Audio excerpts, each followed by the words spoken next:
I think that's what people don't realize that are in the game, is that all those things, did I necessarily want to do them? No, you know? But then on that hand too, I can't say that I didn't enjoy them either. I've done some things I'm not fucking proud of. I've done some violent things I'm not proud of, but it was all off survival. You feel like you were directly impacted by the DARE program to sell drugs? Of course there was drugs around me all the time, growing up. But that was the first time that it really was explained in an educational way of like, this is how you can make this money, That is why there's money all around at my house and drugs and people coming in and out, And I was like, dang, that's a way out. Shay Kirkness lived the full-on trap plug experience during the first half of her life in Billings, Montana. Since then, she has decided to get clean and move to Denver. And not only has she dedicated her life to helping others, she facilitates recovery coaching groups, and her husband have started their own business. This is her story.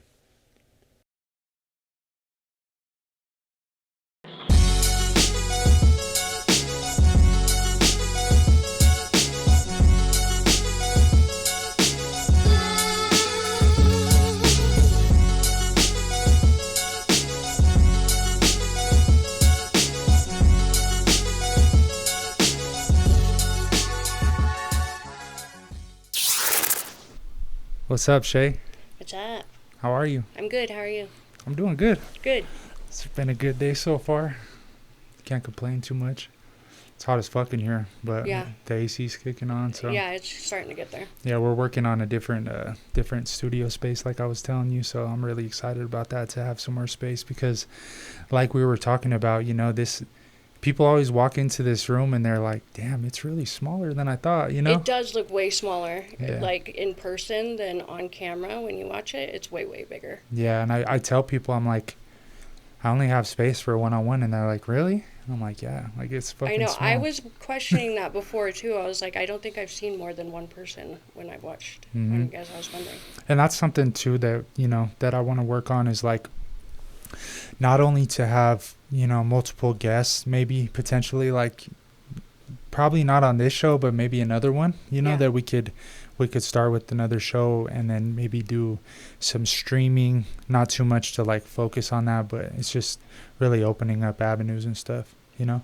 But can you introduce yourself? Yeah. All right, cool. Okay, I'm Shay Kirkness. I am an APRS facilitator and pretty much facilitate. I just started a mom's group, so I'm super excited about that. Work a lot in the recovery community here. Just moved down here not too long ago, though. I've been in Denver, I think, for about like 8 months now. Okay. So not too bad. But yeah, before I lived in Montana. Oh, So, okay. That's what I was gonna ask. Yeah. Where in Montana? Billings. Okay. Billings, yeah. I've heard some pretty crazy stories. Yeah. Billings is like, I don't know, the ghetto of Montana, I guess you could say. And I know an artist from there. I think his name's Overtime. Overtime. Does that? No? Okay. Yeah, like a that's his name. like a He's like a musical, rap. Yeah, he's a rapper. he's a rapper? I think he's from there. Overtime? Maybe not. I don't know. No, you'll have to pretty send me sure some that of his rings a stuff, bell. Cause my boy Liquid Assassin used to live in Montana for a little bit Okay. with his friends. So I mean, that's where I hear the stories from, about the crazy, country bars and shit. Oh God, the dive bars. Yeah. Yeah. So yeah. I've heard I've some. been in quite a few fights in dive bars. That's It's like that's crazy. all I've done pretty Okay. much in the dive bars. How long did you live there? I lived in Billings for a good 4 years, 3-4 years. Yep. Okay. Yeah. What made you want to come to Denver? Well, JD mostly. Yeah. How'd you guys meet? We met through a mutual friend. So he was up visiting him. It's a childhood friend, and his dad lives in Billings, actually. Oh, okay. JD's dad still lives, and his family is from Red Lodge. Crazy enough, my sister and JD's sister all went to school together. That's crazy. Yeah, in Red Lodge, Montana.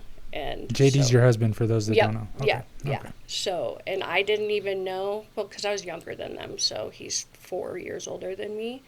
And so when they were in like middle school, high school, I was still a little wee one. And yeah, we were talking one day, and he was like, I was like, yeah, my family owns a house like outside of Red Lodge, like Bear Creek. My family has the last standing house there from like 1904.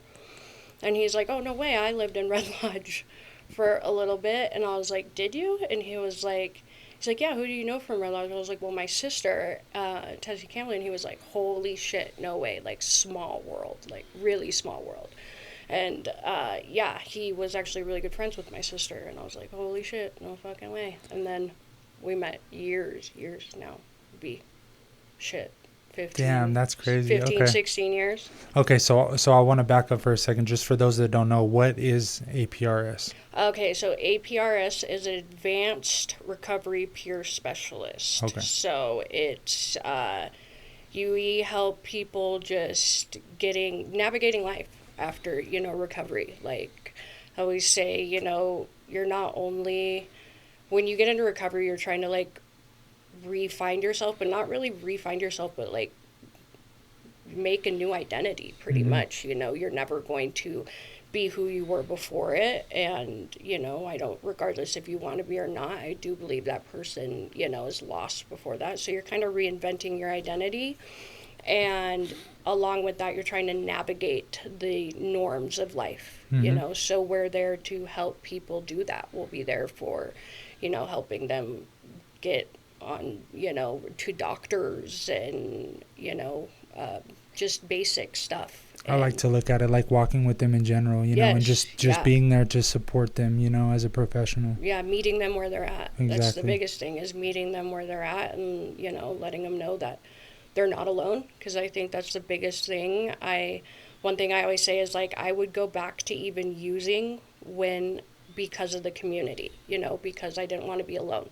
So even when I was stuck in that cycle of being like, man, I know I want to get sober, I need to get sober, I would go back and use just to be around people, because I felt so alone. And I feel like I could have navigated it a lot better at that time when I did get sober, if I would have known that there was such things as, recovery coaches. But I think meeting them where they're at is the most important, because especially in Billings. So like, for example, in Billings, it's a whole cycle of seeing the same people come in and out of the rehabs, so they don't take it as seriously as they should, and they don't really give them the tools that they need to continue to stay sober, or get through things on why they started using in general, the trauma, the everything, what they want to numb. And when in a small town, small but big, I say, it's about 120,000 people, you see the same people, and so they're like, oh, well, they'll be back, it's a money thing, they'll be back.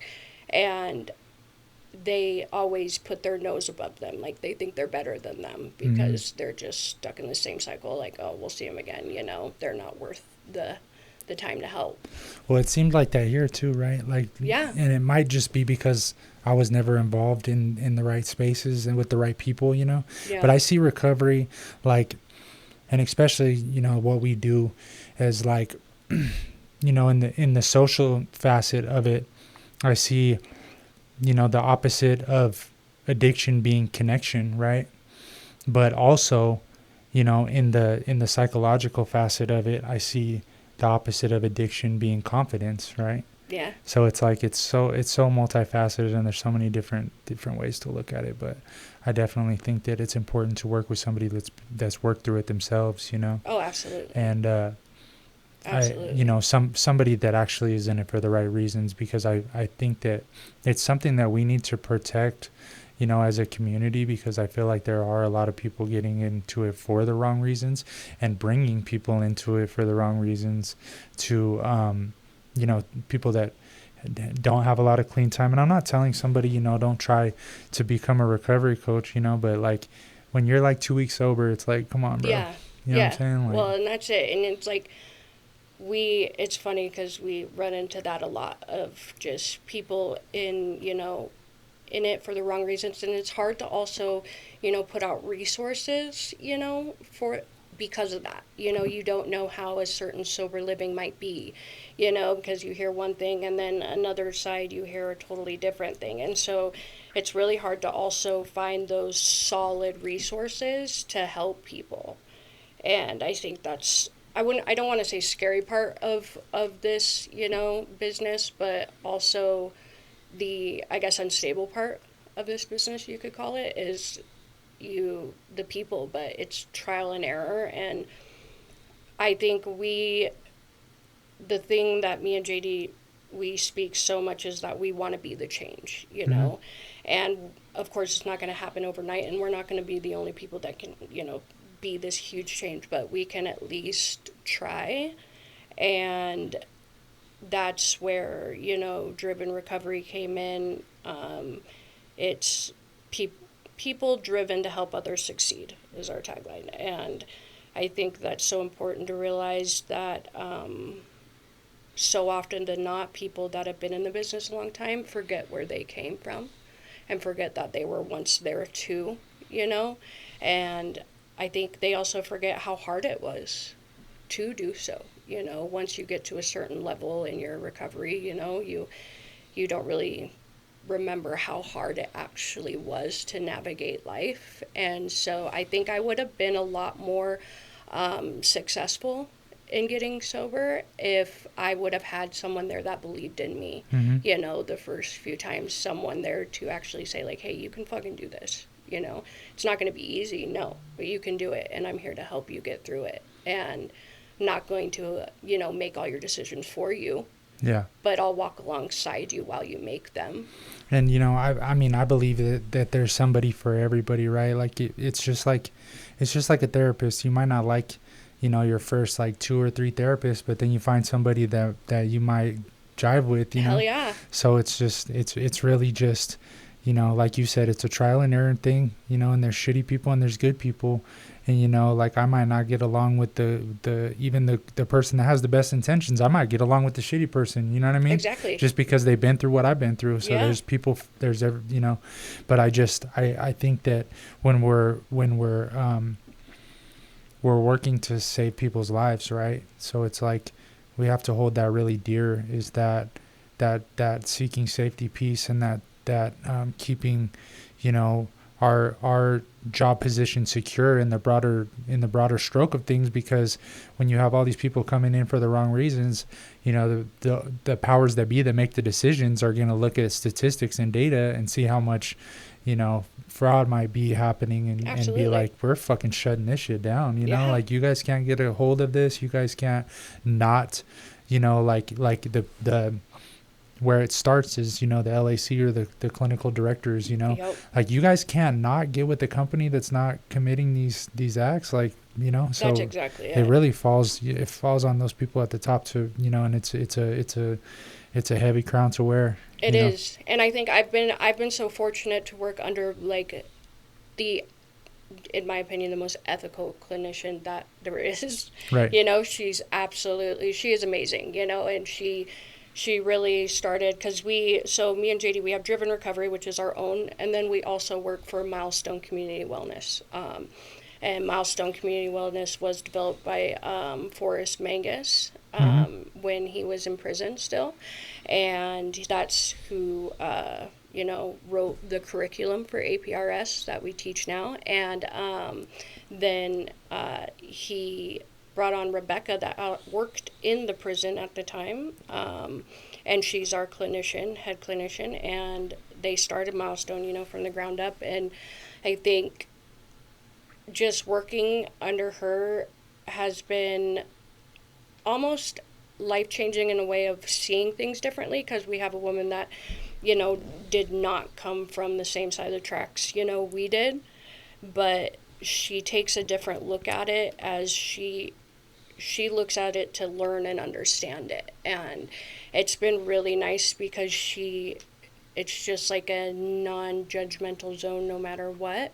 And it's so easy to talk to. And I know a lot of therapists and clinicians are, because they're trained to, you know, be easy to talk to. But she's just different in that aspect. She really has the client, you know, best interest in mind through the whole thing and what we can do to help them. And I think it's such a good thing to have someone that's like, hey, if we can't properly help this person, maybe we're not the right fit, but we're going to get them to somewhere who can. You know, we're going to make that effort to get that client where they can get the best care that they need, you know, even if it's not with us. And I think that's really important. But she's super cool. She's super, super cool.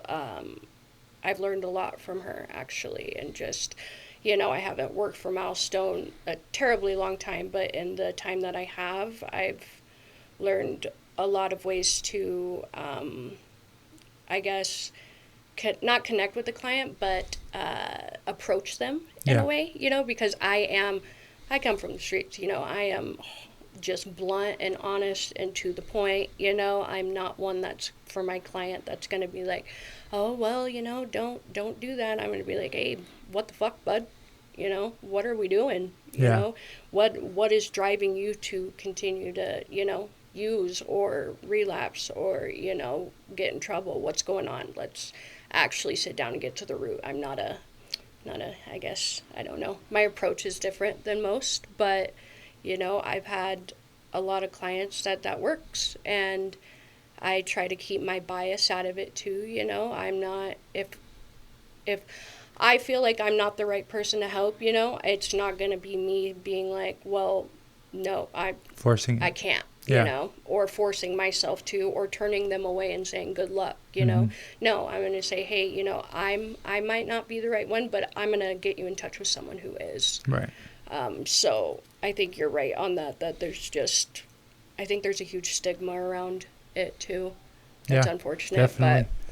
So I want to dig into what you said, right? You said you're from the streets. Like, what can you tell me a little bit maybe about your childhood or your upbringing? Maybe we don't have to draw back so much to childhood, but like, can you know, like, what was it like in Billings versus Denver? Like, what was that transition like? Can you just you know, I don't think it's much different when you get down to it, you know. I think, you know, a trap's a trap and the streets are the streets, you know. And I think, you know, I don't think it's much different. I think there's different levels of, you know, maybe violence that's not typically in Montana, you know. There's not a whole lot of, I would say gang violence, but there's not a lot of, you know, gangs that have been around for years, you know, developed gangs that have been around for years. That's just not in Montana. That's not really a thing, you know. Is there gangs in Montana? Yeah, there is, and I'd say just in anywhere, you know, there can be. I mean, it's 120 to 130,000 people, so, you know, in Billings alone. So, yeah, I would say there is, but they're not, like I said, they're not. It's a very few percentage you're gonna find that's gonna actually be with an established gang that has been established for years, you know, and comes from those major cities, right? Like, you're not going to find that. You might find members of it that are there, you know, but they're not from Billings.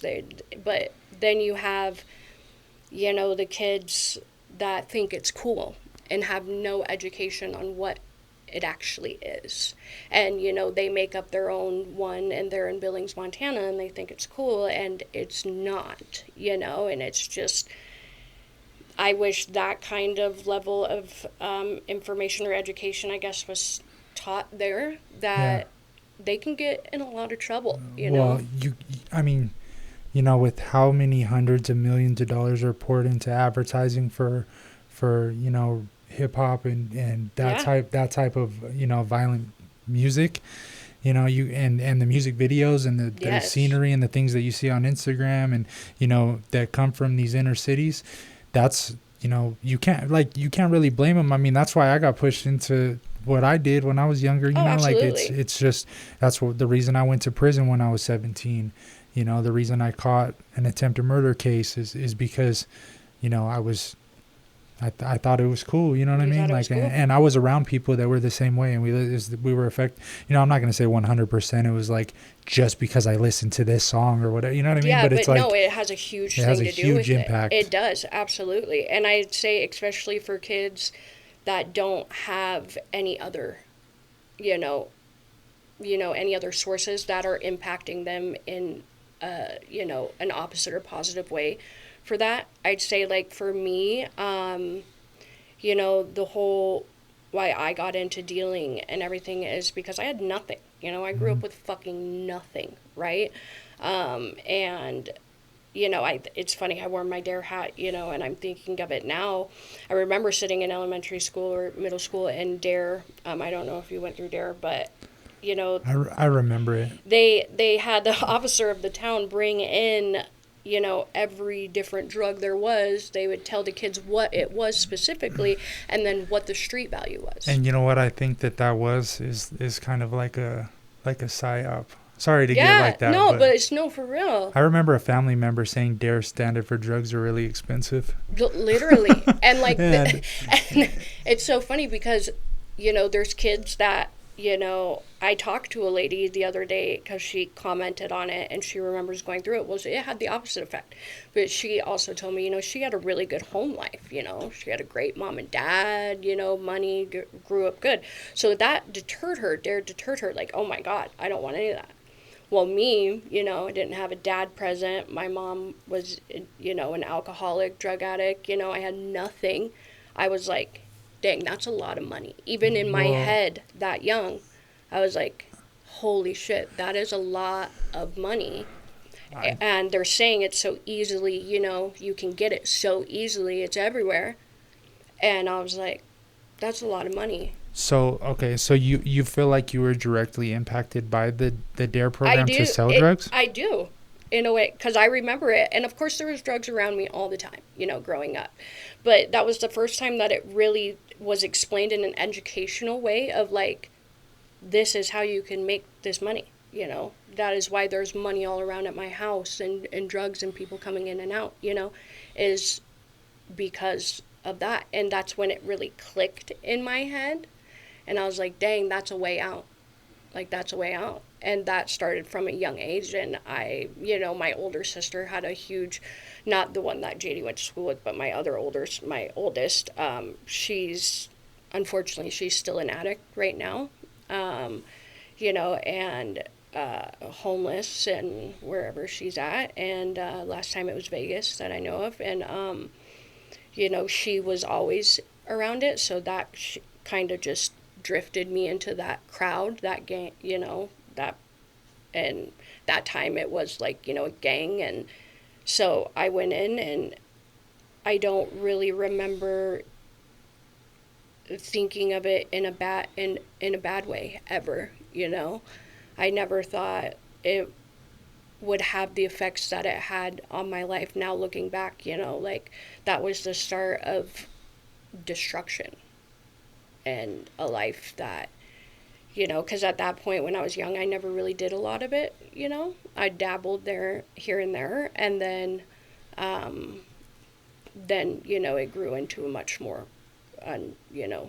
really bad habit. What are some of the things that happened during that time that had a lasting impression on you to this day? During that, like, as a kid, I remember one thing is I'm a huge speaker on, I'm a sexual abuse survivor just from a kid. My mother's been married 6 times, countless boyfriends in between. So she had a lot of men coming in and out of the house, and then eventually that came into her trafficking me in a way through those men for her own habit, and it was that I think stuck with me the most and it made me really angry. It made me really angry at the world, and that's what spiraled into me getting in trouble because I just started fighting everyone that looked at me wrong. But I'd say that had a huge impact in my life was watching my mother and then the things that she did to me. I remember when I was little, I'd say, like, I'm never going to do that to my kids, and I'm never going to put that habit, but I did. I didn't, obviously would never let anyone touch my children, but I did put my habit above my children, which ended up them getting taken away from me. I did put that above. And that was the most impactful thing that lasted with me, was watching my mother and saying, I'm never going to be like her. And then I eventually almost, with my habit and my addiction turned into her. But I remember one time we were, my mom, she had a whole bunch of people over, but she had one specific boyfriend. He was really violent, I would say every single one of my mom's, partners beat the shit out of her. But it was the first time I saw anyone shoot up, now that I think back on it. And I was probably 7, I'd say 7 or 8. And she like kept telling me, get back in your bedroom. And I just remember peeking out because I was just curious, remember peeking out. And I remember that girl, I remember her she was beautiful. That's why she sticks in my head. She was beautiful. She's covered in tattoos. Of course, that's something, I always was fascinated with, was people with tattoos. I thought they were the most beautiful people, ever. And I remember she was really young and beautiful. And I remember watching my mom shoot her up. And then I just remember her sitting back and going to sleep, And I can't tell you how many minutes went by because it was, I was small, but then I heard my mom and her boyfriend at the time yelling, just screaming at each other, yelling and going back and forth. And I watched as he took that beautiful young girl and he rolled her up in a carpet and took her out. And at that time, when I was a kid, I didn't know what to think, to be honest. And thinking back on it now, it's still is just shocking. But I think back on it now and, I think I was like, that was someone's daughter.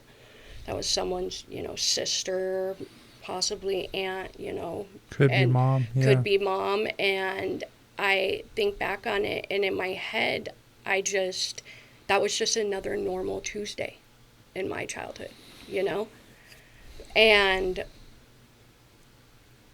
now I think, I was like, I'm never going to be that person. And then that's how easily addiction can turn you into a person that you never, ever dreamt or wanted to be. Someone that you despised, even hated, So there was a point in time I hated my mother. Absolutely hated her. And I left officially when I was 12, her house, and then I jumped around from, anyone who would take me in or a friend's house and family, and really been pretty much on my own since I was 12, and got into a lot of trouble, a lot of fights, and was really angry at the world, and that started into an addiction, that I always thought I had control over, but never did, and I slowly turned into a person I hated. But yeah, I'd say that story is probably the one that stuck with me the most, because it was the first time I ever saw, someone shooting a needle into someone's arm, and I remember being like, I'm never going to be that person. I'm never going to use drugs. I'm never going to, shoot up. And then, man, I was a full-blown, junkie. Well, it doesn't start, you going off the deep end. It's like it starts by you making these little compromises, right? Yeah. It's like, oh, well, that moral doesn't matter no more. I'll just do this because of this, or, and then it just pretty soon it's all out the window, Yeah, it doesn't matter. And that's how addiction, it can get anybody. I've seen it for, people in high places fall very hard. Yeah. So that's, I think that's the hardest part, is when you work so hard, and you build your life up and you have so much farther to fall down, because when I did, and it really got bad and I got my kids taken away, I was facing, a case, I got my car repossessed, I remember I got evicted, it all happened, all in one whoosh, that it was, I remember sitting there and being like, where the fuck did it all go bad, you know? Well, and then you revert back to the substance because you're going through the shit, and then Yeah. it just makes it worse, and And you you just don't don't wanna face care, it. and you just don't care, and you don't want to face it, but the problem still exists. Oh yeah, You know? problem doesn't go away. You just numb it. You know, you Mhm. just numb the problem. It's like that Cat Williams skit. You know, when he's like when he's talking about smoking weed, and you know he was like, your lights could get shut off, and then you take a hit, and you're like, fuck them Fuck that. goddamn lights. You Mhm. know, like I got 18 candles I've been waiting to burn. Like Yeah. that's literally how it is. And then you know, eventually that drug's not enough and that amount's not enough, you know, to numb it, and then you gotta go higher and go more. Well, then and you more, think you're and just like, now I don't got to worry about that, Bill. yeah, Now I yeah, don't got to worry about this. There goes that anxiety. Fuck that shit. I don't need that shit anyway. And that's the most destructive state of mind. oh, You know what I mean? absolutely, absolutely. Did you face a lot of stigma or challenge in the streets, like as a female drug dealer? Yeah, I would Tell me say, about that. you know, it's funny. I was talking to JD about this actually the other day. That you know, there's such a stigma on women, and I'd say you know, semi-attractive women. You know, they're always made to believe that they are, you know, selling themselves to get what they want in the streets, or that they're the drug dealer's girl, you know.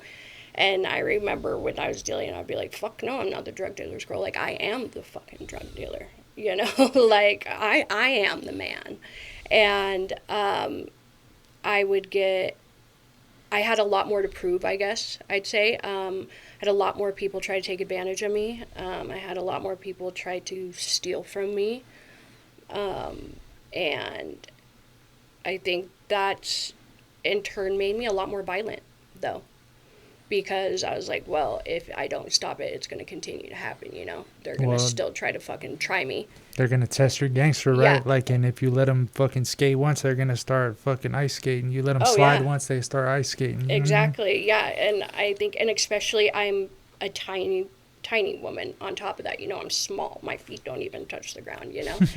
And I think that was another, they just really thought they could push me around until they really knew me, and they really did test my gangster. And, you know, I've done some things I'm not fucking proud of. I've done some violent things I'm not proud of, but it was all survival, you know? Those were things I had to do to fucking survive, you know? And I think that's what people don't realize that are in the game, is that all those things, you know, did I necessarily want to do them? No, you know?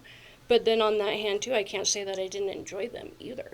That's the hard part that I had to come to terms with and realize was there was a part of me that loved that life. You know, I loved the feeling of power from it.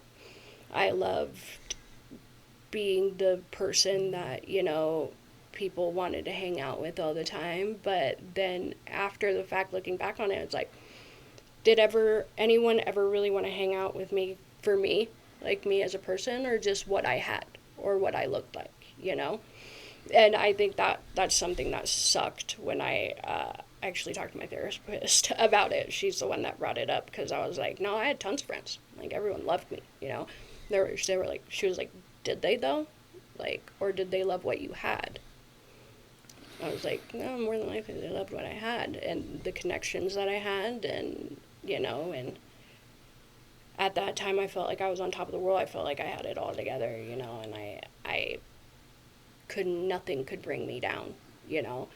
But then I was living a life where I didn't talk to my kids, you know. I didn't have custody of my kids. I was making all this money, but I wasn't paying my baby daddy any child support, you know. At that time, there was a time where, yeah, I was really responsible, and then I got off probation, and that's when I started using again, and it all went, you know, downhill. So, yeah. And It happens fast, huh? it happens really Yeah. fast, way too fast to think, because shit, think back on it, and that was, you know, damn near 6 years ago now that, Okay. you know. All right. I was trying to to, like picture the timeline, Yeah. as far as you like moving to Denver and everything. Yeah. So you stopped all that before moving to Denver? Yeah. Oh, yeah. Yeah. Okay. Yeah. And what was that like? Like what What drove me to get sober? what instance were you like, I'm fucking done with this shit? So I got diagnosed with Addison's disease. Okay. Um, And what is that, if you don't mind me So asking? Addison's disease is where my body doesn't naturally produce the cortisol hormone, which is your stress regulating hormone, right? So like in turn, you can, if you get worked up, you can go and you can take a break and go for a walk or take a few deep breaths, and you can calm down. My body doesn't do that. My body doesn't produce the hormone to do that, so it will go into like an overdrive and it go into what's called an adrenal crisis, which it can literally kill you within an hour of it. Damn. And I started having seizures really bad from it whenever I'd get overly worked up, and that's a bad part because I think I was a very angry person to begin with, I would say hot-headed, I wasn't scared of confrontation. I was one that would welcome it, my years of addiction, people would pay me to go beat up a chick. I didn't even know who it was, I just do it for the money. And so that was a really hard thing for me to grasp, that I could no longer do that, or I could potentially kill myself, And I think that's what really hit me, is I had to take a really hard look at the role I was playing in my own destruction. And recovery was really life or death for me. It really, truly was. It was, I could continue to do that and die at a really faster rate than I ever possibly imagined. Because I always thought, no, not me, not me. There's no fucking way that can be me. I can't get diagnosed with this. It's not. And I ignored it for a long time, got pissed, ignored it for a long time, like, not good. And then got to a point where I couldn't ignore it anymore. Damn. So how long did you ignore it for, and then what were some signs that you were like, I shouldn't do this anymore? I'd say a good 8 months to a year. Okay. I was but I went heavy into using. That's when I really just said, fuck it. Right.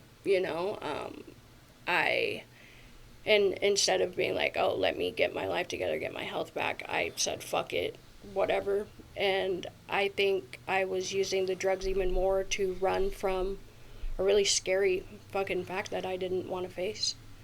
And so I'd say a good 8 months to a year, I started using way more heavily. That's when I got into using Fetty really bad. Started smoking it, and then I started injecting it. And at that same time, I was shooting dope too. So holy shit. Yeah, I was in it bad. Like, I would say I was in it bad. I would, I'd remember people would like watch me take my shots of dope and just be like mind blown, because I wouldn't mix it in the water like and then do it. Like, I would take rocks and fill it up to like the 6, 7, because I'd have 100 mil fucking things. I'd fill it up to like the 6, 7 just rocks, and then put a little bit of water in and wait for it to all dissolve. That's Sit there and fucking flick it and crazy. just pop that like a few times a day. It was nuts. I look back on it and I'm like, holy shit, Yo, you're lucky to be here. Alive. Yeah. And that's one, I first time I ever did Fetty powder, like pure Fetty powder. I was with a guy, he's actually a really good friend of mine to this day. He's sober now too, super awesome. He's back up in Billings, but he saved my life, and it was the first night I ever met him. And I remember he's like, now this is different than blues, like this is way different than blues. It's a lot stronger. I was like, okay, like I have a huge tolerance. I'm fine, Mm-hmm. And I remember taking, it was fucking tiny, minuscule, and just one little, like literally, there was no barely inhale, just, and I remember looking down at my phone, and I was like, oh, it's only 11:46. Like, it's still early in the night, and then just out. Blacked out. I don't remember anything after that. And then I remember waking up, coming to, and I had my hands around his face like this. I was just like gripping his face. But I remember in that time that I was living with my two other homies at the time. And when I was, out, it was almost like I was in a dream and I could hear them yelling at me. And I don't know if that was my subconscious, like putting the two people who were really near and dear in my life at that time, like there to, help me come back. I don't know what it was, but I've overdosed before, that, and I don't remember anything out of it. It was just completely black. But that was the one time. So this was a little bit different. It was different. Have you ever seen that scene on Breaking Bad where Jane shoots up Jesse and Yeah. he falls back and he's like floating, Yeah. And that's literally kind of how it was. Like, but I could hear them like echoing their voices, like echoing almost, like yelling. And why I had my hands, because I was seeing one of them, and I was like, oh, it's okay, And I actually woke up, and when I came to, and I was actually still caressing, kind of in a daze. Yeah, his face, and he just started bawling, and he's like, Shay, oh my God. Oh my fucking God, dude. Like, and I was like, what? Like, and then those withdrawals hit, because Narcan, it puts you into I know about acute that. withdrawal. Yeah, like reciprocated. Yeah, and then I was pissed. Then I was fucking pissed. For most people are, from what I've heard, right? Yeah. Like I've never really had, like, I've saved a couple people from fentanyl. I've never shot it myself or anything, and Right. that's why I kind of find those stories pretty fascinating, because Yeah. I've been around it a lot, but like I never really did it myself, and but I have saved a few people, with the sternum and breathing for them, but I've never Yeah. had a Narcan people. But from what I hear, when they get hit with it and they realize what happened, they're pretty fucking upset. And it was me. It wasn't even like that. I was pissed because it was like all the pain, because not only physical pain that I was going through because my health, but all of that, it was like all the pain that I tried to numb every single day, for all the came past back. like 4 or 5 years, just whoosh came back all at once. And I was like, oh my God, dude. And so I'm like, was in so much pain that I got pissed. But I was so thankful because the other guy that was there, he was ready to leave me because they had to Narcan me twice. They Narcan me twice, and then he literally put his mouth over my nose and blew up my nose to push it, in there more. And the other guy was ready to leave me. He was freaking out because I think it's in the state of Montana, it's like a minimum 10 years. Like even if they call and they're there and I pass away, minimum like 10 years. Really? So that the other one was ready to leave my ass, like ready to leave. And I'm so thankful that he was like, fuck no, I'm not leaving her. And it was the first night he met me, so it was like crazy, Damn. Could have easily left me. Yeah. And he's still one of my really good friends today. I'm so glad he's sober, because he's just a genuinely good fucking human. Yeah. But he could have left me there easily. Could have left me there. Especially with those high stakes, like so Montana seems like, and it would seem like that way, that it's a lot more strict with things like that. Yeah, right? it's like a Texas no bullshit state. and Yeah. Wyoming, And like fentanyl, they're Nebraska. cracking down on it. They're cracking down on fentanyl. As they should, right? Like No, as they should, and and they are, when I was going through my case, because my case was the conspiracy, to sell or distribute, Right. and the law changed after I was indicted, that they can weigh the whole pill instead of the just have it Oh shit. weigh as the salt Yeah. granular, Yeah. so that was like a big thing going through the papers and everything when I was in jail and when I was going to prison was that. Yeah. So it's pretty And that's crazy, and it, they should be, like I see it in my mind now, and it's like it's really sad that it kills people, and I there's no excuse, Well, I wasn't rapidly. as complicit as Yeah. I feel like they made it seem like I was, Yeah.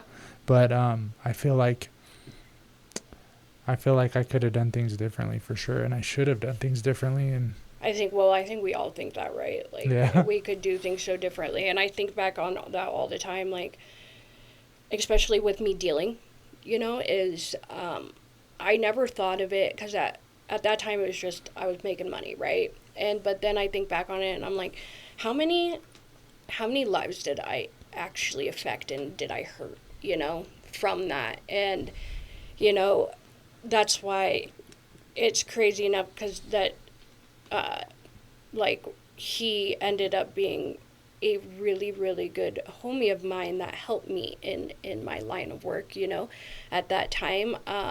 But that first night that we met, I know it sounds crazy that it was like a bonding experience, but it really was, you bond but through trauma, right? yeah, but it was so like sad because like right after, because it's like 20 30 minutes after you get Narcan, do you go through those withdrawals and then they fade off, but it's crazy because right I wasn't awake 5 minutes, and he hands me a loker, like to help with the feeling. So What is that? it's a meth loker.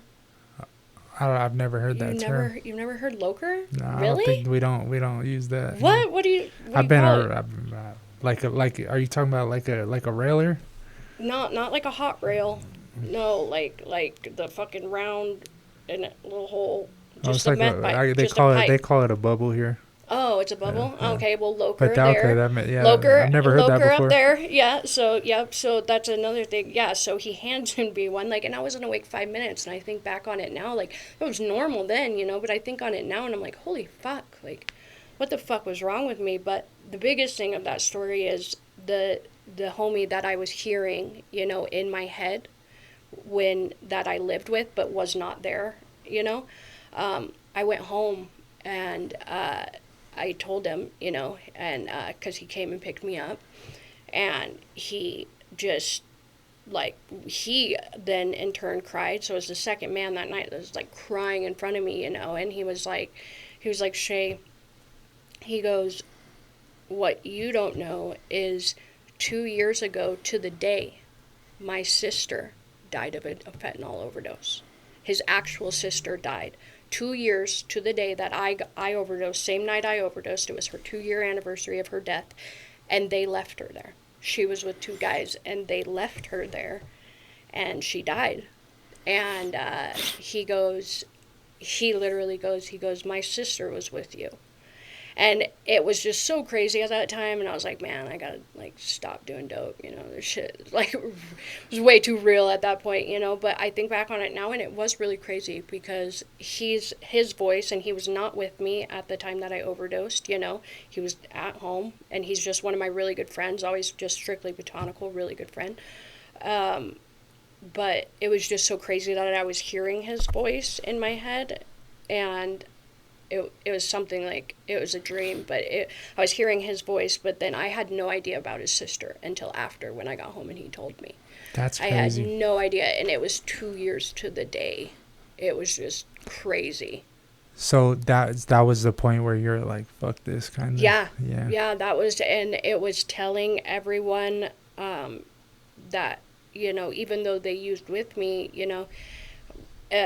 not that though, they used meth with me. Everyone that I really had close with like my inner circle only did dope. They weren't smoking blues with me, they weren't doing that. And so they would always tell me like, Shay, you gotta fucking stop doing that shit, dude. Like, you're really gonna scare us. Like, it's really scary. People are dying left and right. Like, and I think that's when he told me that. I never really thought of it in such a deep way until he told me that, and I was like, fuck, man, I really gotta stop fucking like doing this shit. And then telling the people that I love and just seeing their faces, like, what the fuck, because I was black, my whole like sternum down was black and blue from him doing compressions. Like, I was bruised. I saw pictures of it. I was bruised to fuck, like. And I think I was telling my best friend Nani that when I told her, and I think it was like the disappointment, but also that, At that point in time, I wasn't living for anything. Like death felt more of like a peaceful thing at that point and I think anyone in really, bad addiction feels that way at some point. But, I didn't see my life as valuable until I saw someone and they looked me in the eyes and I saw how valuable my life was to them, even though it wasn't valuable to myself. And I think that's really was a turning point that I was like, I need to fucking, get help and Build yourself back up. yeah. And I couldn't even talk about my boys to people without my two boys without, I just couldn't talk about it because I ignored it so much. And I was like, if I don't talk about it, it's not relevant. It's not there. But it's the whole reason why I was using. It's the whole reason why I continued to use even harder and more was to forget. And I walked, the day that I got sober, I walked to the methadone clinic. So I'm on medicated assisted treatment. I'm a huge advocate for it, recovery looks different for everyone. But in some recovery, that's crucial. But I walked to the methadone clinic, and I looked it up later, and it's a 7 to 9 mile walk. Walked to the methadone clinic. I was sick as fuck in withdrawal, puking on the side of the road, walking there. They open at 5:30 in the morning, so it was. I think I started walking at like 4:30.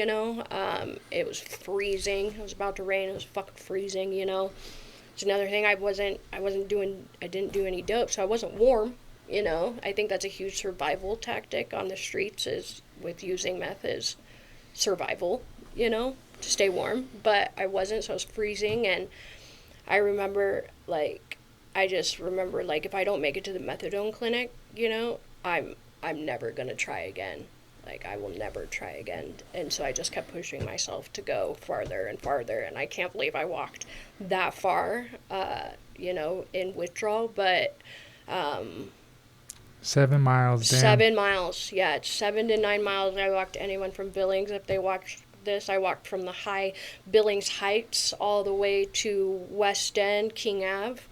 And yeah, that's a big fucking stretch. And yeah, I walked that whole way and puked the whole way. It was freezing, but got there and I got my first dose and they set me up like with an actual, team. And it was so hard because I had to cut off everyone.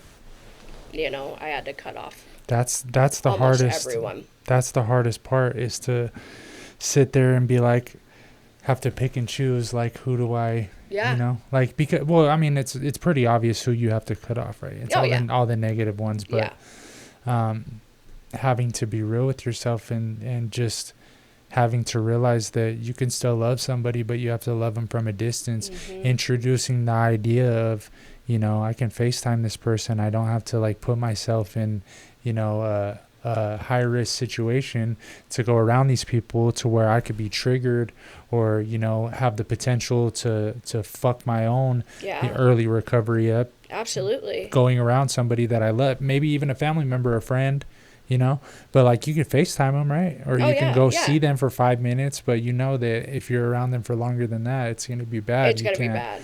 So yeah, that's one thing that I had to realize too, right? Yeah, and there was a lot of fucking people that I had to cut off. It's your whole at that point it's your family. Like those people, I don't really, you don't really have family. You make your own family. And I think especially when in addiction, you're so close, I mean, you'll still there, they turn their back and they leave their bag there. You'll jack it from them, but you're still real close family, like the addiction is just crazy how that works. But I think it was, for me, everyone I knew too was getting locked up, because Billings, it's a big but small town, like I said. So it was really, they're cracking down there, they are cracking down up there.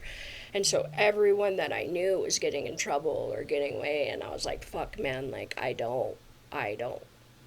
knew that, of course, like, I'm in that crowd of people, I remember getting a knock on my door, and it was two agents, and they were, like, asking me if they'd come outside and talk, and I was like, fuck no. Agents? Like what? Like federal agents. Really? Mm-hmm. Yeah, they Dang. came and knocked on my door and they wanted me to come outside. I was like, I ain't fucking coming Did outside. they tell you like what they wanted at They all? just said they wanted to talk to me, and I was like, you have a warrant? And they were like, no. And I was like, no, come back when you do. And in my head, I was still using at that point, and in my head, I fucking slammed the door. But they came back. They came back with a warrant, and they came back and they raided my house. Raided it. Damn. Yeah, but at that point, I had already been cut off. I was like, no, I'm good. Like, That's at that point, I crazy. was just a junkie. I was just a, junkie that had lost everything. So I wasn't who they were trying to So find anymore. were you using at that point that the agents came? Okay, Oh, yeah. I thought that happened after you got Oh, got no. clean. Oh, Okay. no. Yeah, no.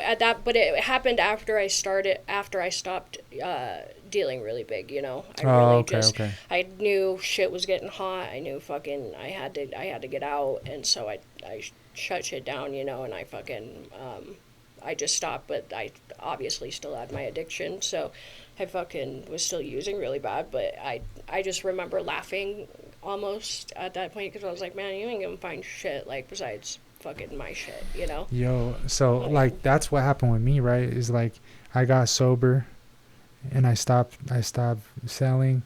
I just basically, I like my auntie's boyfriend got indicted, and I had decided to get sober at the time, so I was like, fuck it, right? I'm just gonna stop. Like this is a good time, right? Yeah. So I go to a little treatment program and shit. A couple months go by. They're trying to get information out of him. He doesn't give it to him. So they were like, all right, we're going to wrap everyone else up. And sure enough, they came in and indicted me. And I had, fuck. So I had to deal with that shit, Well, see, and that's why I was, it's crazy, and, it's all over now, and he's in prison, but, a guy that I was seeing at the time,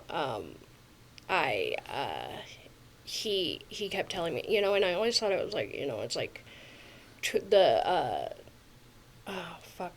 tweaker, paranoia, it's really what I thought, like, and he was like, no, Shay, like, there's people following me, like the gang stalker shit. yeah, and I was like, the drones, like, and I was like, no, man, I was like, you just need to chill, like, no one's, like, fucking, stalking you, like, you're good, and he's like, no, they're gonna get me, so I was like, all right, man, like, and at this point, like, I really like this guy, and so I was like, I was like, well, let's go, like, I got friends down south, like, let's pack up, let's get the fuck out of here, let's run, if you really think you're gonna get in trouble, let's run, and,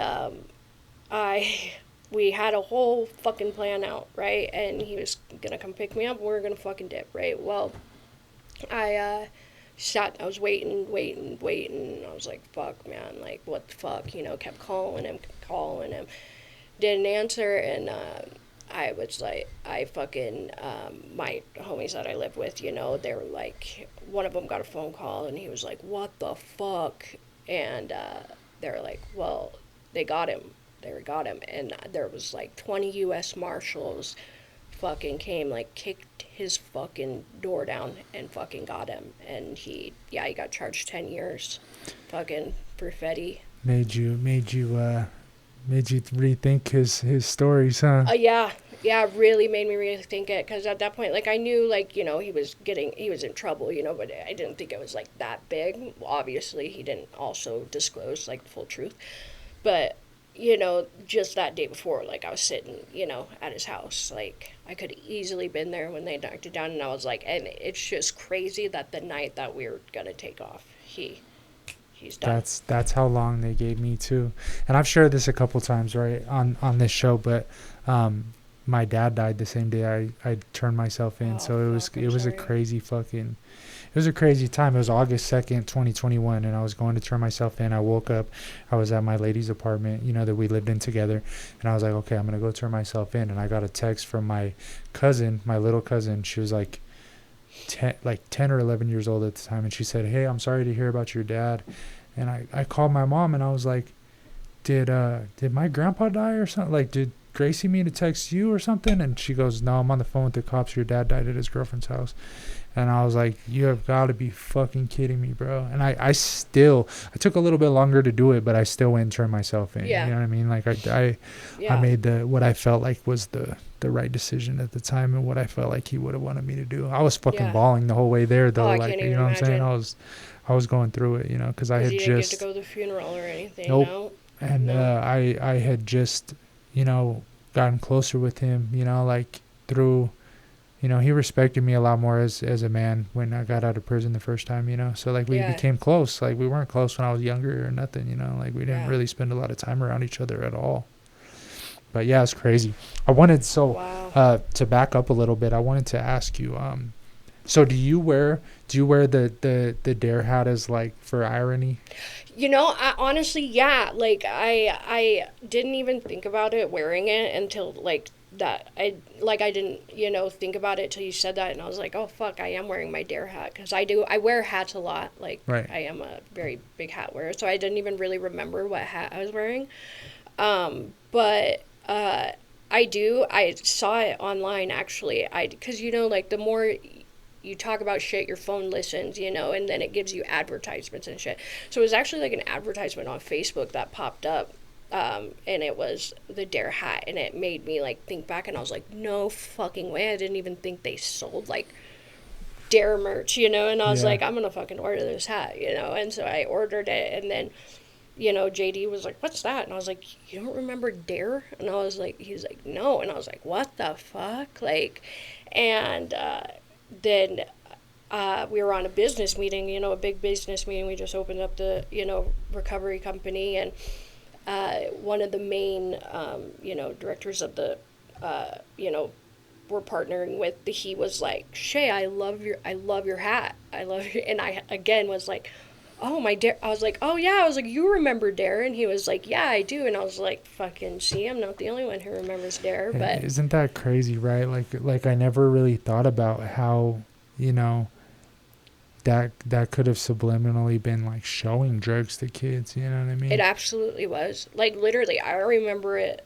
like clear. They would literally bring the evidence in from evidence, you know, they confiscated, and they're like, this is this drug, this is this drug, this is this drug, this, and they would preach almost on like how easy it was, because they were trying to steer kids away, you know, being like, this is everywhere. They're you trying to tell steer people them. no, Yeah. you know, anyone can try to give it to you, you know, and then they're like, and, you know, this is how much it is on the street, you know, this is how much you can make on the street. And it's like, for someone who, you know, has a really good home life and, you know, and whatever, and isn't It's looking for it, they're introducing- like, oh no, I don't want to ruin my life, you know, no. But it's for a kid that has fucking nothing. They're like, definitely don't go down and talk to Andre over by the light rail. His number is not Yeah. 970. No, Literally, though, for real, though, that's literally what they shit. were. They're like, you know, and they're everywhere. You gotta be suspicious of everyone. And they just painted a picture of it being so easy to get and so much money. Like, And kids that have an authority problem as it is Oh, are going to yeah. be like interested, right? oh, I was immediately I've interested. never really thought about it like that, because I mean, I got into it, you know, like that. I remember Dare coming around like,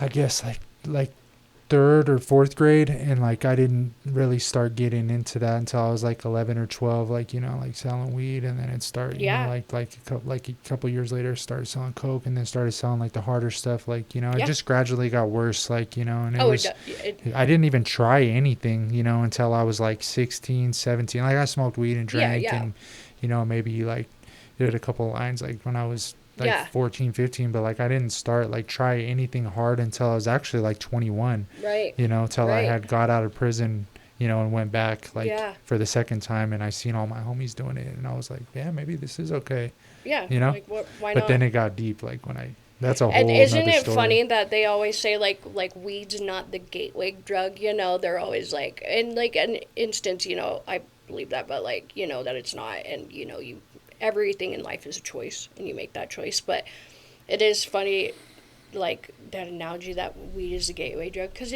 you always hear it, you know, you're young, you start out smoking weed, you know, as the first thing, and then you do either graduate into bigger things. But it's funny that you said that, because for me it was the same thing, you know. I started I started selling weed. Time because it was before, weed was legal, Yep. And would start selling weed, and then graduated into bigger things, and it's funny because I never really got into selling dope, like mine was more coke and shit, but it's so funny that was became my drug of choice though, because it was like the one thing that again, like my mom's situation, I always said I despised it at first, Right. and as a kid I really believed like those meth, not even once, and then I did it. I remember the first time I did it, I was with my sister, and her friend, I think her name was Amanda, and I remember my sister, like, she was showing me how to, smoke it and everything, and I was like, oh, okay, and so then her friend Amanda, took a hit, and then it was my sister and it was me, and we were sitting on the edge of the bed, and I remember Amanda taking a hit, and she just dropped to the floor and started seizing. Like, no shit. Oh, Like, that literally would've been- hit it, like, handed it to my sister. And this is the first time I'm doing it, right? And so I, like, had taken, like, one hit, passed it to Amanda. Amanda hits it, and she goes, my sister takes it. Amanda's just sitting there, and then she just hits the floor and starts seizing. And I am like, what the fuck? Like, what the fuck, what do we do? And my sister, I just remember, so nonchalant. She's like, oh yeah, she'll stop in a second. Like, she does that all the time. Like, I'm like, what the fuck, dude? And then I just kept doing it still. Just was like, all right. I remember selling it, seeing those ads, right? Seeing those ads, like the Colorado Meth Project, and it'd say like not even once or whatever, and being scared. Like, Yeah. I would never do that. And I judge people, I I'd just be didn't like, want to look these like that. these fucking weirdos would even buy this from me. Like, what Yes. the fuck? Like, Yeah. I remember people asking me, I was kind of younger, but I had a car, and they'd be like, can I smoke in your car? And I'd look back at them and I'd be like, fuck no. Yeah. You know what I no. mean? Like, get the fuck out. Like, grab your shit, get the fuck out. You know what I mean? Yeah. And it was just crazy because like that shit did not discriminate when it came to me, because it hit me too. You know? Yeah. It definitely did. I want to kind of switch gears a little bit. I wanted to ask you, have you seen that Netflix documentary that just came out, the crash? Yes. You have? I have. Okay. With Mackenzie Shirilla. Yeah, exactly. Okay, so that's really big right now. I see it's like popping up all over everything. So I kind of saw it as a sign to bring it up, because I usually during these shows, and it kind of pushes me to get it out a little faster, you know what I mean? Because it's like it's current, Yeah. Like sometimes I'll be talking about something and I put out the episode, and then my family or my friends will see it and they're like, Yeah, this was before, when was this recorded? Because you didn't have the baby yet. And I was like, yeah, that was a month ago. And they're like, oh shit. Yeah, man. right. So I want to try to get these out a little bit quicker, Yeah, right. But anyway, what do you think about that? And like, do you think, what do you think about it in general? And then do you feel like she intentionally did that based on the evidence that you know? I'd say absolutely she intentionally did it. That I think that's proved beyond reasonable doubt that she intentionally did it. I think the big, it's that big gap, that pull between if she, like, premeditatedly wanted to kill them, or if it was a, right sudden Like thing. a fuck it moment. Like a fuck it moment. I do believe, on either way that it goes, whether she premeditated it or whether it was an spur of the moment, decision, I do believe she intended either way, no matter which way it is, only she knows, but I do believe she intended to die in that crash, both ways. When it was a spur of the moment, I do believe she intended to die. And if it's premeditated, I believe she intended to die as well. Right. I don't, you know what, and I don't think that it, there's some evidence that came out and some videos that came out that I saw that were like, you know, she was at the crash site 3 days before. She Right. fucking drove by there probably, you know what I mean? Yeah. Or whatever. I don't believe that she drove over there and was like, I'm gonna hit this sign. No, I don't. You know And what I I'm don't. saying? I Like, just but like sorry, I do but I don't believe believe she's smart enough. I do believe that she definitely said fuck it, and that she drove fast as fuck, and she was trying to scare them and maybe ran out of road or something. Yeah. You know what I mean? You know, what I do believe, obviously drugs play a lot of role in that, you know, but I do believe that I think people wanted to highlight drugs so in this, you know, on being like a huge deciding factor. That's why she did it, you know, and I don't believe that played as big of a factor as they're trying to make it seem. I think that girl absolutely does not understand the gravity of what she did, which in turn to me is almost sad in a way that she, you know, because there are people that I believe, and I don't mean this in like in a bad way, you know, there are certain people that their, say, intelligence level, you know, has them living in a way that they are oblivious to some things, you know, and what a nice way to live, you know, to be just completely oblivious of how severe some things are. That's what it is, and I feel like she's still that way. You see that Absolutely, in prison, she is. the way that she is. She's just so like not mindful. She is not healed. She doesn't give a fuck. You can tell all she cares about is intentionally manipulating the world, right? Yeah. That's why she broke from that fake emotion, and she's like, is that good? Like in director, That's like edit mode, exactly you know, it, she's like, yeah. is that good? Is that, because I just want to seem like I'm being, you know, like no intent. Yeah. Stuff. Like, bitch, Like, what the fuck? like give yourself a second to like actually like ponder what you did, you know, Like- you're talking to the world and you're just like, was that good? Was that okay? We're good. You know, That's like, what it. the fuck, bitch? She's living in a complete oblivious fucking world, I you know, agree. and I do believe that has a huge factor in her intelligence level, you know. Mm-hmm. She's some people that are not highly intelligent can live like that because their brain just doesn't work like that, and I think that's such a hard thing that I still have to grasp, is people don't think the same way I do. It's almost like a how could you fucking not, you know, think Mhm. that way.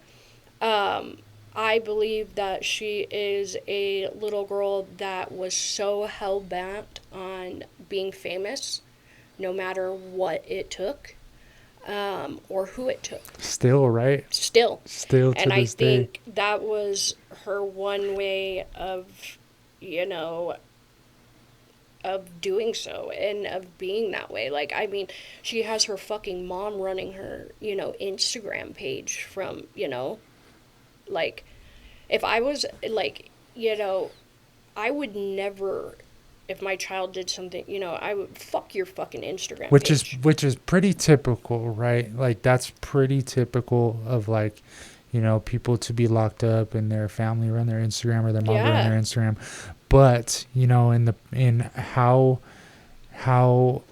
popular the case is, and you know, there's these victims that, you know, they're I just feel like there's no remorse. It'd be different if she could like show some type of remorse or some type of emotion towards it, but she doesn't. No. And then so it's kind of like it's disrespectful at that point because she's just like doesn't give a fuck. You know what I mean? No, she and doesn't. the families have to see that all over social media, all over. You know what I mean? Especially the little girl, right? The Davion's sister. Mm-hmm. Well, and that's the thing. So I have, you know, this theory, right? That, so when I was younger, I really, really wanted to be a someone who studied the brains of like psychopaths and serial killers, right? And she does, which again, mental illness, right, plays a huge part in our whole world, plays a huge part in addiction, and I don't think mental illness in mental health is highlighted enough in anything. And I think that's a prime example in Mackenzie Shirilla is she I don't think she has she just has no way of feeling empathy. She has no way of feeling remorse. Like, I believe that she absolutely doesn't feel those things, and that's a typical, psychopath, and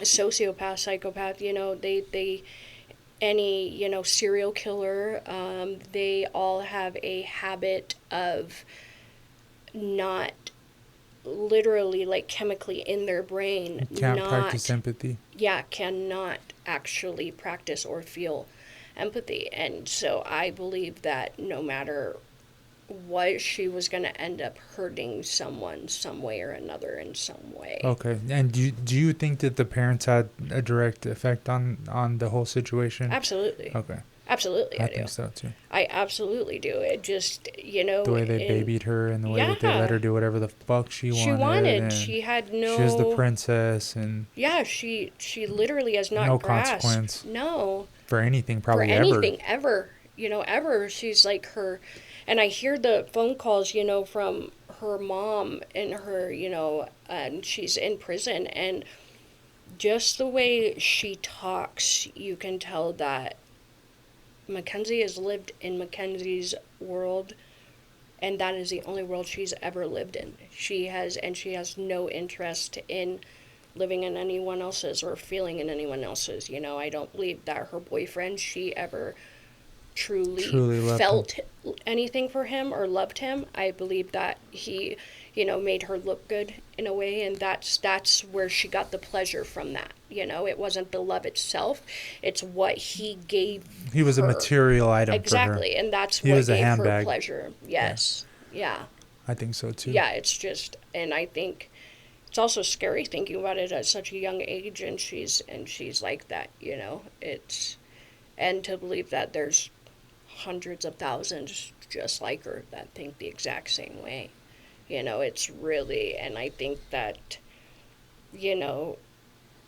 I believe that mental health plays a huge factor in it. A huge, huge factor just in anything else. Just like addiction, the root of why you use, the root of why people do drugs, why they want to numb something, what is it that they actually want to numb? And a lot of it is mental health. A lot of it is escaping from, your troubles, your fucking problems, your life, and never having to face it. And then there's some people that even when they do face it, they see the gravity of it, they feel it, and they want that change, and that's people, like me and you. We saw it, we actually wanted the change, we actually put the fucking work in to want to do the change, right? And then there's people like Mackenzie who, even sitting in court, didn't actually see. Want to manipulate, they want a shortcut, they want, they and it's just so evident, like, that you can see through all that fucking bullshit, it doesn't take much. Not at all. Doesn't take much, especially, like, she's a very, very bad actor, Oh, horrible. So, yeah. It's crazy. Crazy. She had to get famous from this, because she would have never gotten famous from an acting career, or anything, because it's just, and it's sickening almost to watch her. It is literally, she made me sick to my stomach. It'd be different if she even had like a shred of empathy. Yeah.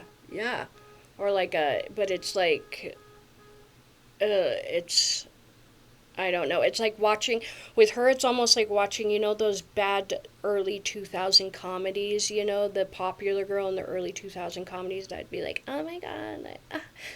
That's literally watching her. Yeah, she wanted to be, the girl from Mean Girls. Literally. She wanted to be that chick. She idolized her and everything. Yes, yeah. And it's like, and it's, she's not seeing it now, but, here in 40 years when you're still sitting in that same prison cell, like, shit's going to hit a lot different. And then she's going to get out, in 20, 30 years, and she's going to look at that Netflix movie. She's going to be able to watch that and be like, damn, like, and hopefully she changes, right? I hope so. I pray to God. I pray to Jesus. God is good, and he makes people these ways for a certain reason. You know what I mean? And well, and I think that's going to play a huge part in if she does get out. if parole does allow her. Oh yeah, for sure. know? They look at that. That's Oh huge. yeah, They look it's at that. huge, and so They're I gonna don't watch know if all her of those. first, her first No. initial parole, she's gonna get out. I don't think so. I don't think so. I just don't believe that's Her gonna friends, happen. the girl she was in prison with said that exactly. She said she's gonna see parole in 15 years and she's not gonna get it. No. And I have to agree. I mean, she's not focusing any time on trying to take classes. She's making it very evident that she cares so much about makeup and about how she looks and taking pictures and having her mom post it. Exactly. They see all that shit. The parole board sees all that. They're smarter. Exactly. They're human beings. And I always like to say this, right? When people like question me about certain things, when it comes to like parole or the halfway house administration, I'm like, bro, they're human. Yeah. They have eyes. They can see shit. They can feel shit. And plus, they get paid to do this. Yeah, thank you. It's literally their job, and they've done it many They're not their times. first. You're not gonna get nothing past them. No, and they're not. They it's day in day out. They see this, and they're gonna fucking call your bluff. Mm-hmm. They can see fake when they see it, and I think, and that's the shitty part is, I think of it so often when we're young like that, we don't think to the future as much as we should. We think about wanting to grow up so fast and we can't wait till we're there, but we don't think about anything that we're doing in that time, how it's going to affect us later on. And then you get to in your 30s now where that's all we can think about, is what we're doing right now to get to where we want to be, how it's going to affect where we're at. It's almost like a be careful what you wish for type of situation, because she wanted to be famous so fucking bad, and now she has it, but it's in a negative light. It's not what she wanted. She wanted all these people praising her, and now all these people are like, fuck you fucking dumb bitch. You know what I mean? And like that's how 80% of people there are the free Mackenzie, and there are the people for clout that are like, oh, she didn't do shit, and poor her or whatever. There are those people. There are always going to be those people, and there are people like her. People like, well, yes, that and the same type of people that would write letters to Jeffrey Dahmer or write letters to Richard Ramirez and be like, oh my God, I fucking love you. Would you just tell me that you want to kill me? Yeah. You know what I mean? Or whatever, like just weird ass fucking people. Like, why do you even, like, why, bro? Like what do you get out of that? And that goes into literally mental health. And literal. So have you watched distorted perception. Have you watched The Following on Netflix? No, I don't think so. Oh my God, you gotta watch it. Okay. I might have. Which is so crazy you brought this up. So me and JD, we literally started it this morning. Okay. He was like, what is it about? So it is about a serial killer that escapes from prison, right? Yeah. And it's a series, and there's 3 seasons, and you just gotta watch it. It's fucking good, but it's around that same thing, right? Is he had a million, even though he killed all these, he was a college professor. He killed all these college students of his. He was obsessed with Edgar Allan Poe the writer, right? And he cut out their eyes because the eyes are the identity of the soul, right? And he got such a following that, fan base, that they literally helped him escape from prison.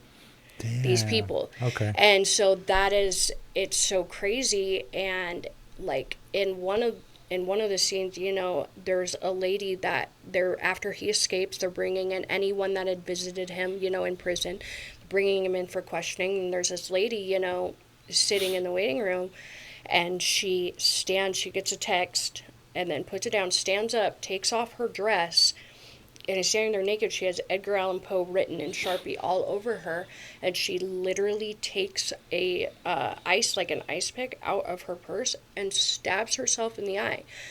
So if you think of the gravity of how much another person can influence someone else's brain to literally get them to be inside a police station for questioning, get completely naked, write book all over them, and stab themselves in the eye for someone that literally isn't that crazy to think? I can't help but think of, like, what's the purpose of the media, or not the media, but like the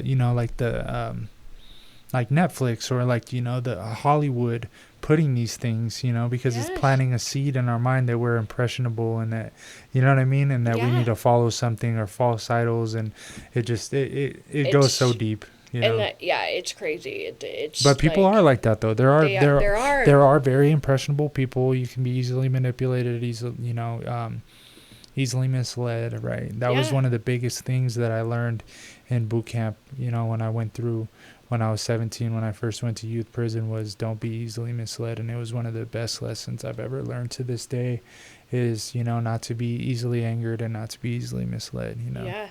And it stuck with me because like that's my identity, you know, like I'm not gonna, like, you're not fucking fooling me, I think for myself, like, that's it. Like, I have a huge authority problem, and so that's another thing with me. I just cannot fathom, you know, going back on what I said on, you know, I can't, there's people that live in that oblivious world, you know, and you cannot even fathom how they think that way, you know, how their brain works that way, because ours could never. And then you see things like that, and, you know, I don't understand it, but I find it fascinating. I do. But it's just, I don't know, I could never, absolutely fucking not. A lot of people find this stuff fascinating, right? Like I've watched the serial killer shit, all the horror movies and everything, and I've been completely obsessed with watching serial killer shows and movies, you know, around certain times, and then I've, you know, watched all the mafia movies you could fucking think of, like, which is something that draws, you know, from it those. It draws you in. I just think it's how, like serial killers, I do believe it's something, you know, a chemical imbalance in your head, and either overproduction or underproduction of something in your brain, that happens at a very young age, you know, like, because if you look on all serial killers in history, they all have a pattern. They all, you know, it's just crazy how they work. And then, you know, like with the mafia things, I get into that because I love the business side of that. You know, that speaks to my business side. I'm like, wow, they really created so much out of just, you know. They controlled, like, literally our national economy when it came to garments and when it came to construction. And yeah, it's pretty fucking crazy. It's fucking It was insane. $1 billion industry, like, literally in the 80s, you know, and that's, you turn that to now, and that's like 10 billion now, you know. So it's pretty crazy, and who's all involved, and it's just, you romanticize that mystery of it all. Literally, you know what I mean? Like, that's what I do. I mean, I love watching, you know, like Fear City, or, you know, like the stuff about you know, like Goodfellas, and then The Iceman, and, you know, all these things. I love watching that. And then they have these old documentaries about the mafia on Prime. I don't know if you've seen those. No. But watch that. But I have Prime. Yeah, so. Watch that. Just look up like mafia documentary on Prime, and they're like 4 hours long, and there's like 4 of them, and it just goes into so much detail about like the Irishman, and like a lot of the shit in the 70s and in the 40s, like with Lucky Luciano and how they made the families and everything, and it's really dope. Yeah, we'll have to watch I like that. That's shit a super lot. dope. Yeah. I know, it's just crazy because, we literally started that show this morning, so I was like, holy shit, that's crazy. I'm going to have to check that shit out. Yeah, you got to check it out, because... I work a lot on the computer, obviously, so, like, I'm always watching shows, and, like, you know, some of my friends and partners and employees are like, man, I can't watch shit while I'm working, and I'm like, I have to. I literally have to have something playing in the background while I'm that's how that's what I like is, you know, I like stuff playing in the background, but it's also like a, you know, a release, kind of, you know, it's like downtime, you know, almost, like, because I'm on the computer so much every day with running groups. We're all virtual, you know, and so it's really nice to be able to just sit down and, like, do my notes while watching something, you know. So while we're on this topic, because I wanted to ask you something else, but, like, I have to while we're on the topic of shows. Did you see Euphoria? Do you watch Euphoria? Oh yeah. Did you watch the season finale last night? I I'm not haven't. gonna mess it up for you. No, Damn it. I haven't. I was I hoping you haven't did. watched it. I haven't started the second part of it only because I heard mixed mixed You gotta things, watch like it. because they were like the first Euphoria, like You was gotta so watch good. Is it good? Yeah. Okay, I'll watch it. It's I'll like watch its it. own shit, right? Like they're older, and like there's a lot of death. Like it's its own shit, right? It's just Like cool. it's fucking dope. I like it. I'm Yeah. gonna I I'm gotta gonna watch it. rewatch I it. love Maddie, so like that, she's Like that like my dark- favorite, yeah, yeah. So She's cool. yeah, she's cool as fuck. So I'd have to watch it just to see how she ends up. Like, It's dope. Yeah, I'll have to She's watch it. business savvy. You're gonna love it if you like the business savvy shit. Yeah, she's that's on what point. I love. Yeah. She's on point with it. Yeah, it's Yeah. it's dope. Check it out. Definitely, it's crazy. It ended last night. I was like, damn, it was the season finale. So I watched it, and it's crazy. Yeah, Crazy ending. I'll have to watch it because if she's like business, because I just love women that on the business aspect of it, of making, doing their own shit, like Mhm. almost because it's so unseen, really, and Yeah. so I like that. All I'll really say is like they all end up in L.A. Right, Oh, and they're fuck, like okay. some of them are like Hollywood side, and Oh, shit. and some of them are like dealing drugs and shit, and Damn, cool, they're all okay. kind of in the game, but Right. it's really dope. Cool, I'll have to It's watch it. fucking I'll dope. definitely watch it now because So- I heard such mixed feelings about it. I fuck with it. I like Okay, it. I'll have to watch And it. I now. didn't, right? Like I didn't, Right. like when my lady first put it on, I was like, this shit is fucking Well, it's weird. kind of like a chick, high school flick. The first part. I think it's cool. I fuck But with it it. is, I like yeah. it and shit. I know what fucking mean? love I like Euphoria. shows in general. Like, I just like film, right? Like, if Yeah. you can come up with a good concept of, like, I could see through all the layers because, Yeah. like, I do all the work for this show, like, I know how much goes into it, right? Right. Like, I freestyle everything when it comes to, like, the filming of it. Like, when we're Yeah. talking, like, nothing gets written down, but, like, I do the lights, the video, the cameras, the editing, the graphic design, the social media, all that stuff, except for actual booking and like emails and stuff. I don't, Yeah, right. I don't do any of that, but yeah, but everything else, like literally. So I have a lot of appreciation for like film, right? Like that's why I love Goodfellas so much. It's like, it's just so fucking like on point when it Yeah, comes I think to that's dope. film and like just the scene where they're walking through, and that's like that 3-minute scene where there's no cuts, and they're walking to the restaurant and shit. It's just like that shit's crazy to me. I just love thinking of that's what. So it's funny. That's what got me into anime a lot. So I'll admit it. Like I'm a big anime nerd, right? My nephew loves anime. And I'm a big anime nerd. And at first, I'll admit, I totally was a person that like talked shit, on anime. I was like, oh, fucking nerds, And then I learned it spoke to the artist part of me, being a tattoo artist, that they hand draw every scene in animes. So animes, that's why it takes so long for them to make and, come out with a new season, because every single scene in an anime is hand drawn. That's fucking And crazy. then, so I was like, when I heard that, I was like, and I heard it before I started watching anime. I heard that and I was like, all right, now I gotta check it out. I gotta see what it's about, right? And I started my first anime, and it was Attack on Titan, my very first one. And then I fell in love with the storylines of anime, just like any show, you fall in love with the characters and the storylines. And anime is so cool because it's a cartoon, but it's also so inappropriate at the same time. It's total adult, but the storylines are so fucking deep and cool that I was just mind blown. I went from a person that talks shit about it to, being a total fan. But it's like the same thing that you're talking about, just the film aspect of it and the creating of it. That is just so crazy, because they have the craziest fight scenes, you know, and just to think someone is hand drawing Somebody's each fucking one of those. drawing that. Yeah, Yeah. it's fucking dope. That is I was dope. like, that's I dope as fuck. didn't know that. I didn't Yeah. know that at all.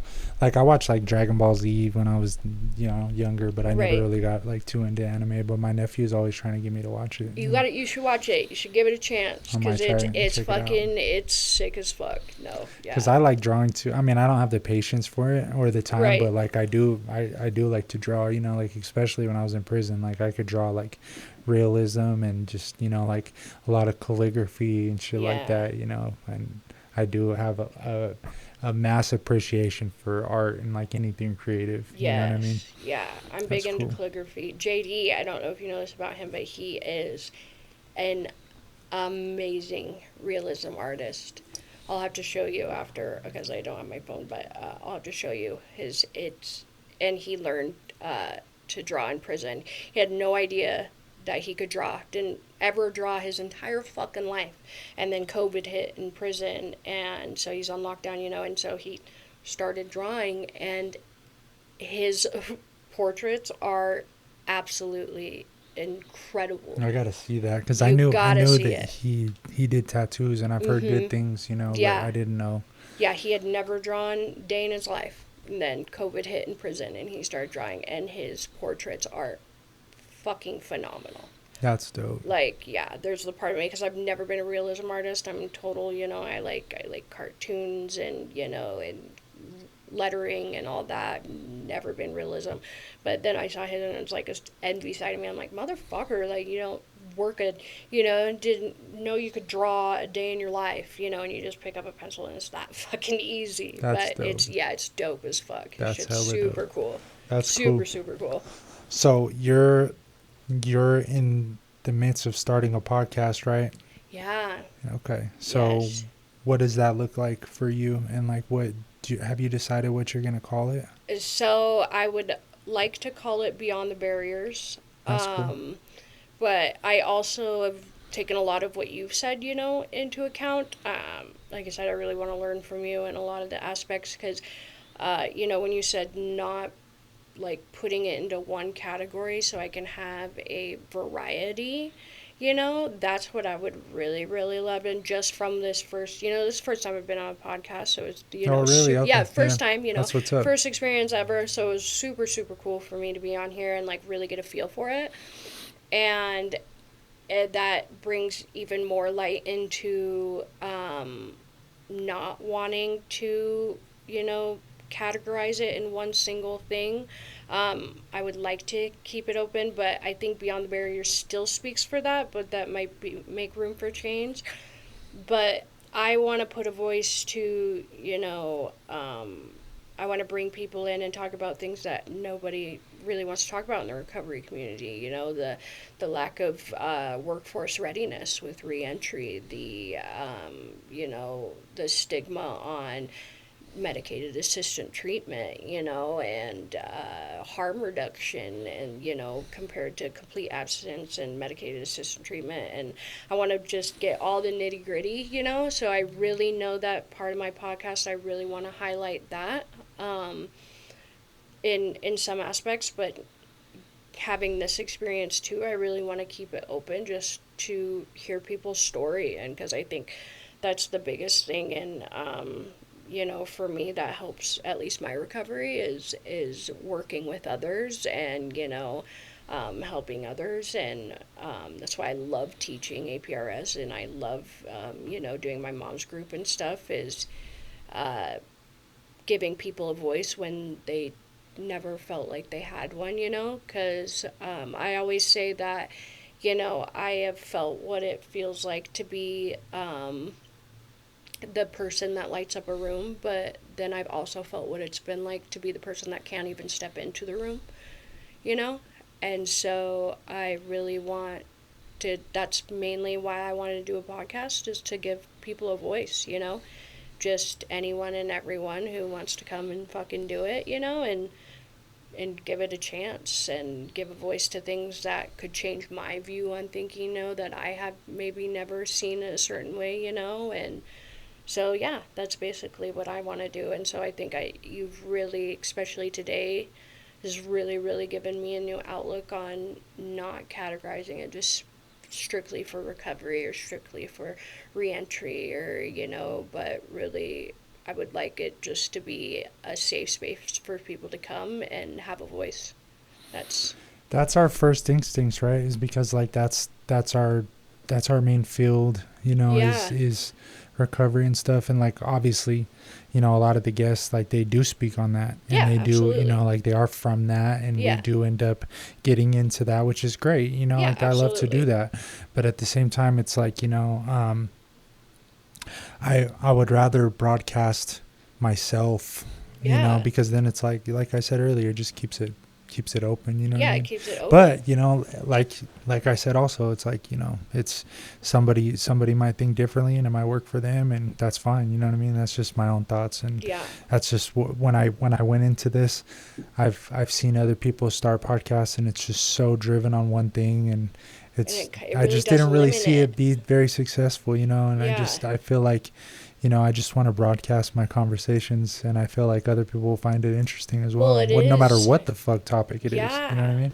And it's nice because then, it doesn't limit it to, because you can only go so far with certain things, if you limit them to one certain category. And so I think you can't limit conversation, right? So like, I think, and it's just amazing to hear different, like, because I've watched yours a lot, too, leading up to this and stuff, and I watched it even before we, had the Zoom meeting and everything, and I officially met you. That's what's up. But I watched before, and it was just really cool to see the different, just conversations. Literally, that's what it is. And I love meeting new people. I love learning about different things and cultures and, everything. So, knowledge is power, and so I would really, I've taken a lot of what you said today, and it's really, really hit on a lot of different things for me that I think I didn't really see as that big of an importance before this, that I think are the biggest importance now, that I'm like, holy shit, like, Right. thank God that I, got a chance to come in here and talk to you, and hopefully learn more from you and see how things work, because, there's just things that I didn't think about that are Yeah. super important. I mean, most definitely, right? Like, and you're gonna have those times where you get off camera with somebody, and you're like, holy fuck, like I didn't know that. Like I didn't Yeah. like I'll call my girl after I'm done, and I'm like, I didn't know this, and this about this person, and I probably never would have, Right. even about my own business partners, like I've interviewed them, and I'm like, damn, I didn't know this and that, and I'm like, I've, been partners with them for this long, and we're really close. We're like damn near best friends, Right, and right. I didn't know, like it just opens up a different, like Yes. door, and it's dope. It's so dope, And like I love it's it. really cool. It's almost healing in a way too. Mhm. Like It it is. really is. Like you get to come and it's like a release, and then it's like, I don't know, it's hard to explain, but it's really fucking fun. It's a form of creative expression, right? It's like it's very similar Absolutely. to doing music, like putting out a song, and you're like, people are hearing it and they're calling you and they're like, that shit's dope, and you're like, fuck yeah, thank you, you know Yeah, what I mean? you're And like, like it's the fucking same yeah. shit, like it's the same thing, Yeah, and it's just in a different form. And like you get to get different ideas across, and yes. I could form the clip however the fuck I want it, right? I could Yes. put whatever the fuck video on top of it. I can put the captions however I want. Right. I can put whatever, like it's just my own creation, right? Yeah. And it's so dope to have something you created get, 500,000 views, or Yeah, get yeah. fucking 10,000 comments, and people are like, you're just having conversations in the comments with people about different things, or it's a really dope feeling, and you're gonna experience that same thing, and it's Right. cool. It's a dope form of creative expression for Well, sure. and that's it. Even like just sitting here, like this experience, like sitting here, it's almost, I don't want to say addicted, but it's almost an addictive like high, like sitting here having these conversations, being in the atmosphere. It's really, I think it's something that some people are either really drawn to, or some people, are not. But if you are, like, it just solidified even more me wanting to like do this, and me wanting to get into this business and get into a podcast, because just being here in this environment solidified it so much more. Because, like, you know, at first, like, yeah, I was fucking nervous as fuck, you know? Like, my first podcast, nervous as fuck, like, but the more time that I spent, the more easier and, you know, just relaxed, and the way it flowed, it's just, I don't know, it's almost addicting in a way. I mean, I can relate, right? I went on my first one in October and on Halloween, right? And it was I flew to New York and went on the show with Ian Bick, and man, that was just such a different type, you know. It was crazy. Yeah. It was cool, and I went at it from a business perspective, right? Like, even Ian's best friend Matt, he told me, he's like, we've had people say that they're gonna start shows, but nothing like you've done, like that you're actually fucking doing it, like you're putting your money where your mouth is. And I was like, I was serious, right? Like, I was asking them, I was like, can you send me your equipment list, and like, how do I do this and how do I do this? And they were probably like, okay, motherfucker, you know what I mean? But like I actually produced, you know, like quickly too. It was like right after. So yeah, it's cool. Like, I'm just very, like, you know, my word is bond, and I say I'm gonna do something, I'm gonna find a way to fucking do it. That's, you know what I mean? And that's how I feel. Like, I'm super driven on, like, the fact that, you know, I think, I guess, you know, I wasted so much time before, you know, I lost so much time before, that I am in this mindset now that, like, I don't have any more fucking time to lose, and I know what I want now, and I see it, and I'm going to do what it takes to fucking get there, you know. I'm going to work as hard as I can to get to where I want to be. And what's really fucking awesome is I have a partner in life that supports that, you know, and I do, you know, for him too, you know, he's working every single day, you know, and I never tell him to slow down, because he's not going to tell me to slow down. And I think that's even now solidifies that I'm in the position in my life now where it's right and it's time to do it, you know. I'm in the position that I'm capable of actually doing what I'm saying I want to do. And so I think, I don't know, I'm just super excited.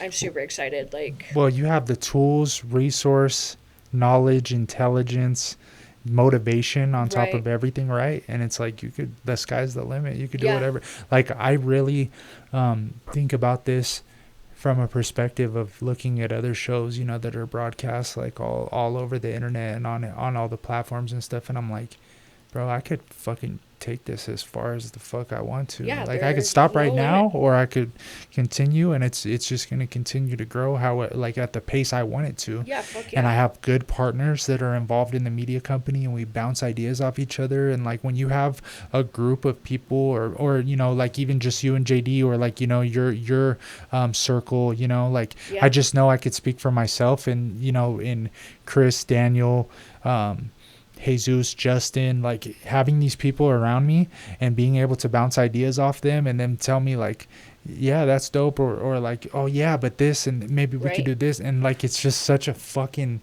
it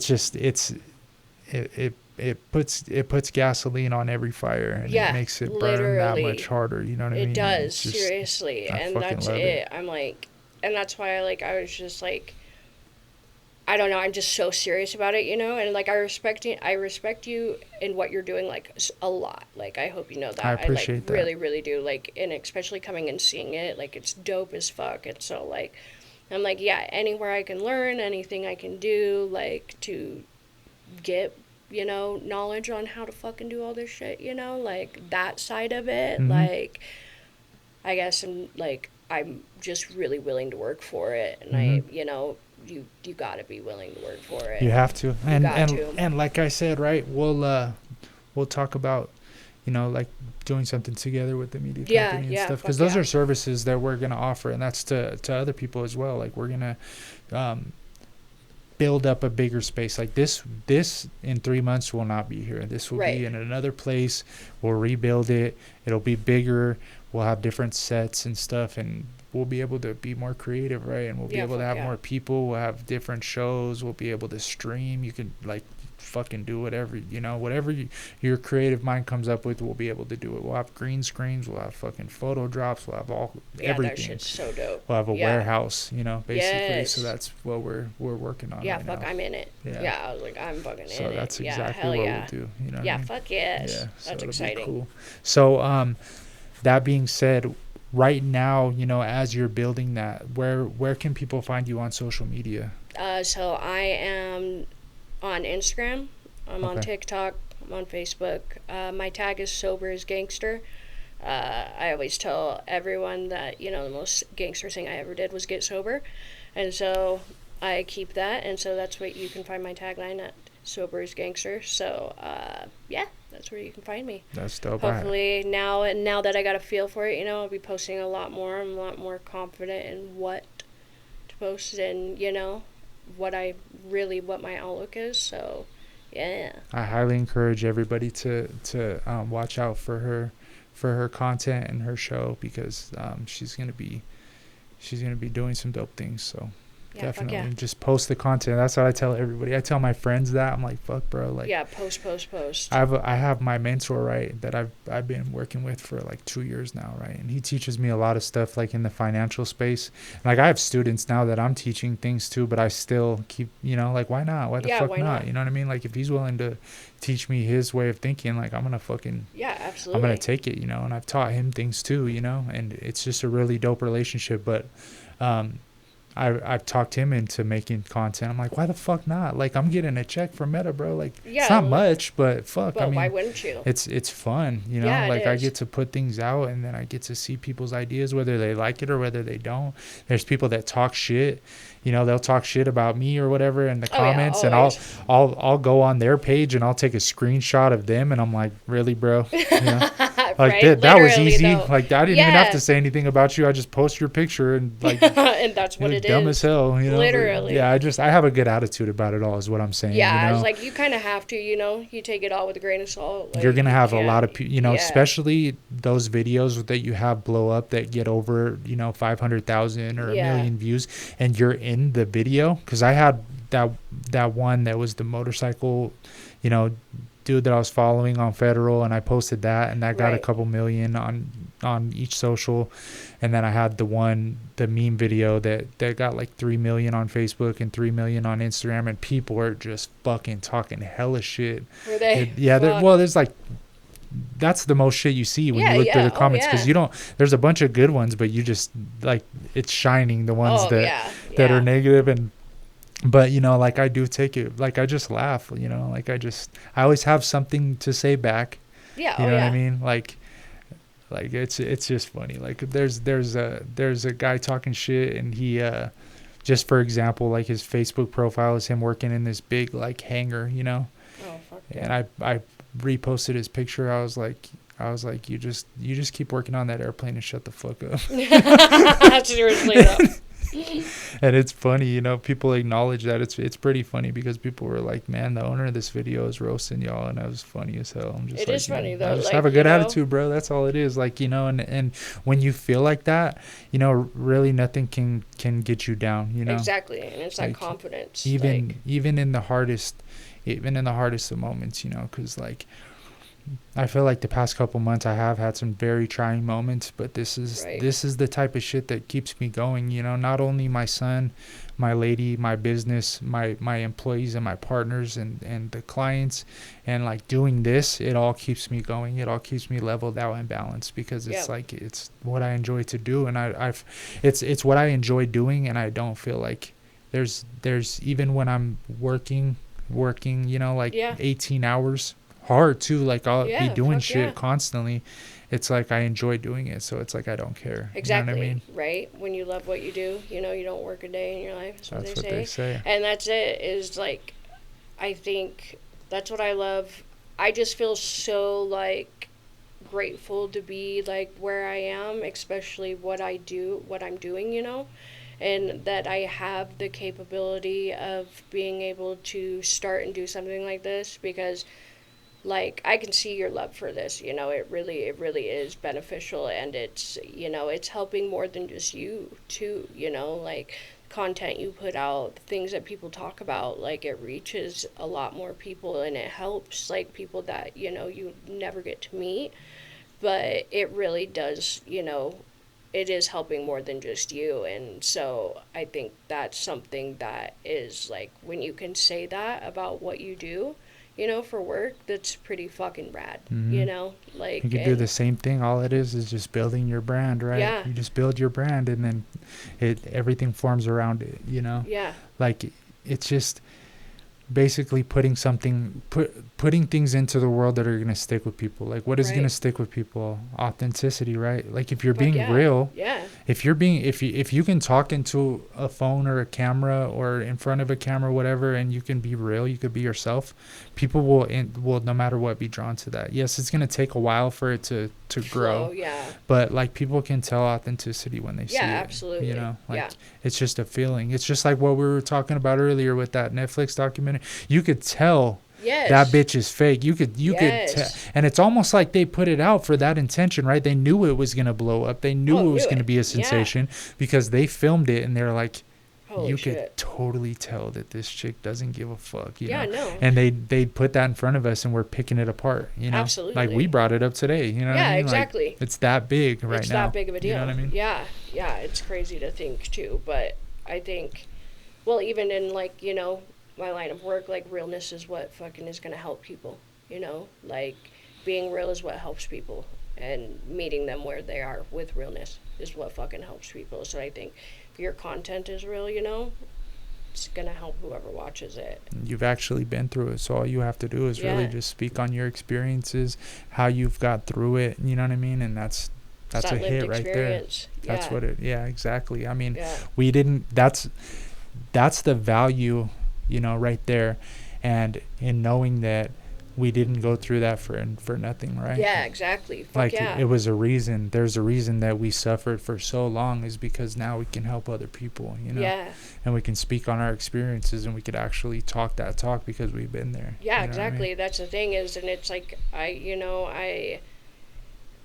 don't know, I always tell people, you know, like in my classes and shit, when I'm teaching group, I'm like, yo, like, if I can fucking do it, anyone can do it. You know, Seriously. like, for real. Because, like, I was like, you just gotta, I mean, you know, it's when you stop making sorry-ass excuses for your own shitty behavior, you know, is when I at least started to change, you know, when I stopped using fucking, you know, how I grew up as an excuse for fucking what I was doing, or, you know, and I started taking accountability for myself, which I think is the hardest thing for addicts to do, is take accountability, right, and tell the truth. Mhm. But something that's so beautiful about recovery is that gives that back to you, but you can't have recovery without doing that in the first place.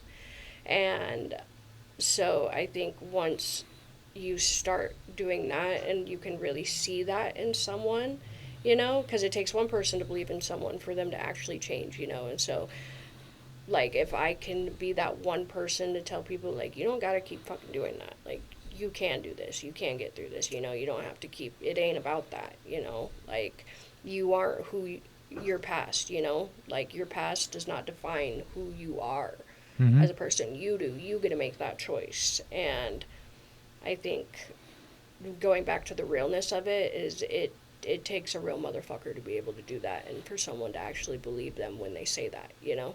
I like this analogy, right, too. I definitely agree with what you're saying. Like, so would you, like say for instance, right, this analogy hits so hard. You say somebody comes every single day and is beating you up, right? They're like a bully, right, at school. Yeah, right, and right. they're beating you up, right? They come every single day and they're hitting you, they're pulling your hair, they're messing with your clothes, you know, like, and they do this every day for weeks, right? And wouldn't like, what, like in that instance, like what would you feel like doing? What would your first reaction be? I'd beat the shit out of them. Right? Right? You beat the shit. Yeah. Wouldn't it feel so good to beat the Yeah, shit just out of beat the them? shit out of 'em. Right? Yeah. So why wouldn't you stand up to yourself when you're beating the shit out of yourself, right? Literally. It's you versus you, right? And you're Literally. beating the shit out of yourself when you're in addiction. Stand Fuck up for yeah. yourself. Yeah, You know, there's the absolutely. part of you that wants to break out of that. Like, you have to be a cold type of person to not feel any type of, man, I Fuck want to yeah. stop doing this. I want to stop. Like, I need to stop doing this, you know? Yeah, it's a like, it's killing my constant- family. Like, yeah. you know, because I had that the whole time, right? Oh, absolutely. Like, once I realized that I had even a small problem problem. I was like, man, this is fucking, Yeah. like, this It's is a worrying my constant, just people. one more time. Like, so stand up for yourself. You know what I'm Yeah. saying? Like, that's where you said, circling back, where you said sober's gangster. That's Yeah. what it is. That's It is. literally the rawest, most gangster thing you can do is stay out of prison, stay sober, make your own money, build Yeah. something, make something of yourself. You know what I Absolutely. mean?